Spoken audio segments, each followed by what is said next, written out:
Intégrer un centre de formation en ligne pour devenir un joueur de haut niveau, c'est désormais possible avec Faster Pro. Tout ce dont tu as besoin pour devenir un jour un footballeur de haut niveau se trouve dans cette application.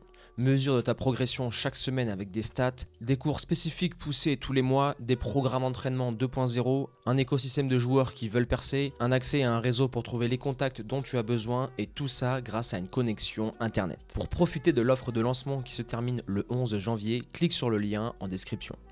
Salut la team Faster, j'espère que vous allez bien, bienvenue à tous dans cette nouvelle vidéo. Aujourd'hui nous allons analyser un but sur corner et au travers de cette vidéo le but c'est que tu puisses voir en tant que défenseur et attaquant comment à tous les coups tu pourras marquer un but. Le défenseur tu pourras analyser pour éviter ce type de scénario et de tactique adverse, et si tu es un même défenseur ou attaquant de l'équipe qui attaque, tu auras certaines infos pour voilà, optimiser tes chances d'augmenter ton compteur de but de la tête ou voilà, d'une partie du corps, mais but quoi. Allez, on attaque. C'est parti avec le but du SCO d'Angers ce week-end. Donc je vais mettre ça au ralenti pour qu'on puisse voir toutes les phases du corner. Alors, là, le corner est tiré. Le buteur, ça va être lui. Ok. Là, on peut voir que l'équipe adverse... alors oui, l'équipe adverse, c'est Lorient. Ils défendent... attends, est-ce qu'ils défendent en zone ou est-ce qu'ils défendent sur le joueur? Je pense que certains sont en zone et certains sont sur le joueur. Donc là, lui... alors déjà, au premier poteau, selon moi, c'est une erreur quand tu es gardien de mettre aucun joueur. Bon, il a décidé de mettre un homme de base. Idéalement, tu mets un mec au premier poteau, un homme de base ici et un homme de base là. Si tu veux défensivement contrer un corner où les joueurs frappent souvent au premier poteau, Argentine ou encore le PSG le font souvent avec Di Maria et Cavani le faisaient. Maintenant, Messi a repris après la relève et ils le font. Donc là, il va tirer dans cette zone. Le but, c'est de muscler cette zone. Premier poteau, homme de base ici, des hommes de base juste après, plus vers nous là. Sur cette zone là, comme ça tu ne peux pas créer de déséquilibre. Maintenant là on peut voir que la stratégie a été d'emmener tout le monde au premier poteau pour que le 2 aille au deuxième, donc ça clairement c'est travaillé à l'entraînement. Maintenant la grosse erreur se joue sur ce joueur là, tu vois le buteur est ici et quand tu veux défendre sur corner il ne faut jamais avoir les deux épaules dos au but face au joueur. Parce que c'est là où tu vas mettre les bras, c'est là où tu vas faire des fautes, et c'est là où tu te feras dépasser. Et la règle numéro 1 pour un défenseur, c'est de se situer entre le joueur et le but. Et regarde là, il est derrière. Là, tu vois, il essaie de passer l'épaule, et c'est là où toute la préparation physique sur l'explosivité et aussi sur l'intelligence de jeu, savoir se placer et passer l'épaule. Sur un terrain, tu es un joueur de football. Si tu passes l'épaule devant ton adversaire, tu vas le dessus. Regarde, là il passe l'épaule. Il passe l'épaule. Et le gardien, il a hésité à sortir. Après, on analysera le gardien, pourquoi il y a eu but. L'homme de base est trop court. Et ensuite, ça vient taper là. Et ensuite, deuxième poteau, ça fait but. Alors, on aurait pu éviter ce but de deux manières. Un homme au deuxième poteau, mais c'est pas toujours conseillé. Mais surtout, l'homme de base. Tu sais, au début de la vidéo, je t'avais dit qu'il faut un mec au premier, un homme de base ici et un homme de base là. Si, bien évidemment, on est sur un corner adverse qui frappe souvent au premier. Si il y avait eu un joueur ici, regarde, on va remettre la phase de but. Le ballon arrive là, il frappe là. L'homme de base est ici. Le gardien, il dit « Ouais, Lionel, décale, sort là. » Il se décale ici. Tête, soit il la remet en corner ou soit il la sort. Donc défensivement, tu dois absolument, si tu es un gardien ou une équipe en défensif, placer le ballon là. Maintenant, si tu es un joueur offensif, regardons un peu et analysons.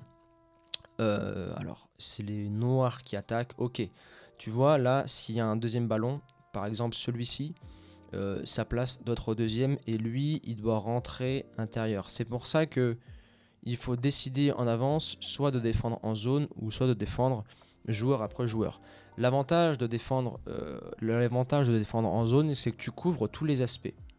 Mais le problème, c'est que les joueurs adverses arrivent lancés. Donc au niveau du contact aérien, l'autre aura un avantage sur toi. Donc le marquage joueur après joueur, là où c'est intéressant, c'est que tu peux faire des petites fautes intelligentes, passer le bras, tirer le maillot, surtout dans le monde amateur, hein, t'as pas la VAR donc tu peux te régaler.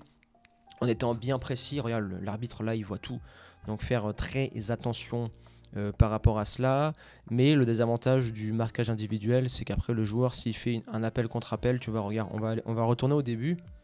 Tu vois, au début, tu as la foule comme ça, et si tu veux faire un marquage individuel, lui, tu vois, le joueur blanc, si un noir avait fait écran comme au basket, il se met devant lui, il l'empêche de bouger. Lui, il part au deuxième. Le joueur sur corner, il cherche le deuxième vu que c'est travaillé dans l'entraînement, et après but, hein, parce que regarde, il n'y a pas de joueur au deuxième poteau. Maintenant, pour marquer à tous les coups, autre option, c'est d'analyser le premier corner que vous faites en match. Bon, déjà, le but, c'est de connaître l'adversaire. Mais là, tu vois que sur le premier corner, il n'y a personne au deuxième. Les joueurs défendent seulement en zone au niveau du premier poteau. Et ensuite, c'est un gros marquage individuel qui n'est pas très sérieux. Hein, regarde. Lui, tu vois, il est intelligent. Il voit le mec partir au premier. Il se défonce pour passer le bras. Regardons ce joueur, ce qu'il va faire. Voilà, tu vois, il pousse. Regarde comment il pousse intelligemment l'adversaire. Et après, il monte à la tête. Celui-ci a été déstabilisé, donc il ne peut rien faire. Et après, derrière, lui, il est en retard. Lui, il est entre le but et le ballon, c'est ok. Lui, il est débordé. On va voir qu'est-ce qui s'est passé, pourquoi il est débordé, celui-ci. Ok, il était focalisé sur le ballon. Ensuite, il a oublié le joueur au deuxième poteau. Mais là, tu vois, si tu tires un deuxième corner, tu fais un gros écran ici pour partir deuxième poteau, pour optimiser les chances de but. Et c'est comme ça hein, que tu peux faire une grosse différence. Et c'est le rôle du coach à la mi-temps ou de prévenir son équipe. Les gars, vous avez 3 méthodes de corner, premier poteau, deuxième poteau, en retrait ou jouer un corner à la rémoise pour faire une grosse différence. Et c'est comme ça au haut niveau que on voit souvent en Ligue des Champions ou en championnat, les grosses équipes qui sont à 0-0 où c'est très serré. La différence se fait en général sur les coups de pied arrêtés. Regarde l'Argentine face aux Pays-Bas, le but du 2-2, coup franc proche de la surface, passe et but. Voilà. Parce qu'il faut analyser la discipline de l'autre et voir ses failles. C'est comme ça que tu pourras remporter un match parce que dans le jeu, parfois, tu ne peux pas rivaliser. Voilà la Team Faster, c'était la vidéo du jour sur l'analyse d'un corner, comment marquer à tous les coups ou éviter de prendre un but à tous les coups. Ça demande beaucoup de discipline, beaucoup de rigueur tactique, ça se travaille à l'entraînement. Voilà. On ne peut pas organiser 5, 6, 7 voire 8 joueurs dans la surface de réparation en un claquement de doigts. Le gardien est débordé et tous les joueurs doivent être coordonnés, travailler ensemble. C'est ça le secret pour être très bon sur corner offensif ou défensif.